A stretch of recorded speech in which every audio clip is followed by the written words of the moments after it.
Hey, thanks for tuning in to Double Tap here on YouTube. Don't forget to subscribe to the channel if you haven't already. In this clip from this week's episode of Double Tap TV, we continue our Ask Us Anything theme. You're watching Double Tap TV. We're back on Double Tap TV with Mark Aflalo and Sean Priest again this week. Now, guys, we've got a voicemail from Greg about glasses.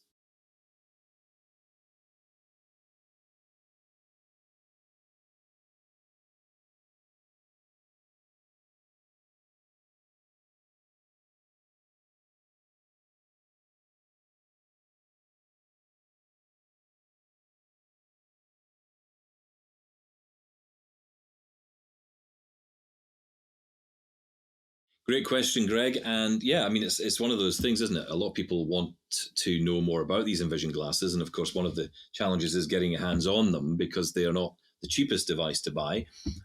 You can get trials, I guess, in some local areas. I know CNIB in their Smart Life stores, you can go in and you can try all these kind of devices out. But, for people who aren't near those, well, what are these devices like? Well, look, I want you to think about this as a pair of glasses without the lenses in them. So what you have here is a wire frame that is only different on the right side. So on the right side where the arm is, you have what is essentially a much larger, much thicker arm, which contains all the technology for the Envision glasses. In there, for example, you've got the camera, you've got the processor, you've got a speaker as well, all built into quite a large squarish arm which sits around your ear. On the front and to the left side is a wire frame. Now, if you are someone who wears glasses, if you need prescription glasses, then you can add on a glasses component to that, but they don't come naturally with them. You have the choice when you purchase them. You can get them with glasses or without. And if they're without, it just looks as if someone's taken the glass out. But there's no rim for glasses. It is just at the top line of the glasses. That's all there is. And then the other glasses that connect are actually a separate component that you can add on with your own prescription if you choose it to be sunglasses or whatever else. So that's the style of them. It is a bit disorientating because all the weight, all the technology is in that right side of the glass. Yeah, absolutely. I think Greg makes a great point. If they were just styled as normal sunglasses, you wouldn't even notice that right arm with all the technology in it. It would just look like a chunky pair of sunglasses. But because they've gone wireframe on one side and at the front is wireframe as well, it does feel or maybe look slightly odd. But I mean, to wear, they're perfectly fine. They fit well.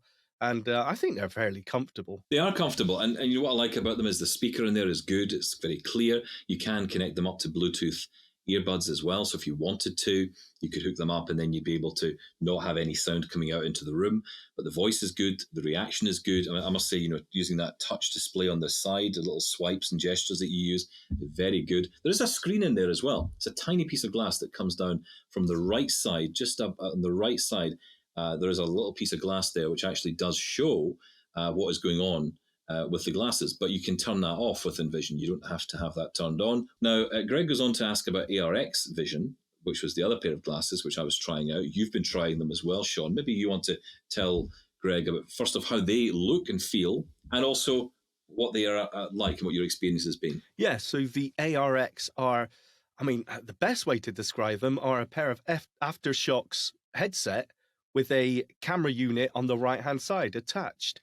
The camera unit itself is probably the size of a box of matches, something like that. It's not too big, but it's not tiny either. And coming off of that camera unit on the right-hand side is a USB-C cable. Now, that USB-C cable plugs into any Android phone. The one I've been using is the Samsung Galaxy S21, which is the one that was recommended. And you simply download the ARX app from the Play Store. And every time you plug in the ARX headset, then you can the app automatically starts up. And on the side of the camera unit are 3 tactile buttons. And you can, using those, you choose which feature you want to use. So you have things like real-time OCR. So, it'll read out any text that the camera sees. You have face detection, scene detection, document scanning, which is quite nice. It will tell you when it's, move it left a bit, move it right a bit. It gives you the paper guidance, which is always nice. And hopefully by the time you're watching this, it should have Ira support, because that has been promised for a while. I haven't tried it out as yet, but that is what I'm waiting for. It is the IRA support, which I think will be the killer feature. As it is, carrying around another phone plugged in by USB, and the USB cable for me is a little bit too short. Yes, I need that IRA to make this something that I would use every day. Guys, we got a question here from Christopher, who wants to know something about the HomePod. I never hear you guys discuss the HomePod. I have 2 of them, the bigger ones. I like them, and I hope they return to that bigger form factor. The minis I like, I just don't own them. Maybe in the future. I just wonder what you guys thought, because I remember Marco Flala not liking it a couple years ago, the bigger one. But a lot of people didn't then, and I get that. But I was kind of curious what your thoughts on that product and its future in the Apple line, because I'd like to see the bigger one return. Thanks for the question. And in regards to HomePods, look, I'll be honest, I think they're great speakers for music. I think Siri is good for music and music information, and obviously playing Apple Music is great. But for Siri, Sean, not so great. It simply can't compete when it comes to the smarts. Amazon and Google, to a certain degree, have cornered that market. Yes, they're great for music, but people want more than that from a, in air quotes, smart speaker. Now, Apple didn't say it was a smart speaker, but, the competition really just won it over. And the fact that Apple got rid of the HomePod Big, as Stephen would call it, sort of shows that they don't think it's, I don't think they really think it's got that much of a future either, I'll be honest. Guys, let's take a quick break and come back with some more questions right here on Double Tap TV. Can't get enough Double Tap TV? Subscribe to the podcast and get your fill of Double Tap every day. Visit doubletaponair.com and follow us now. Double Tap TV will be right back.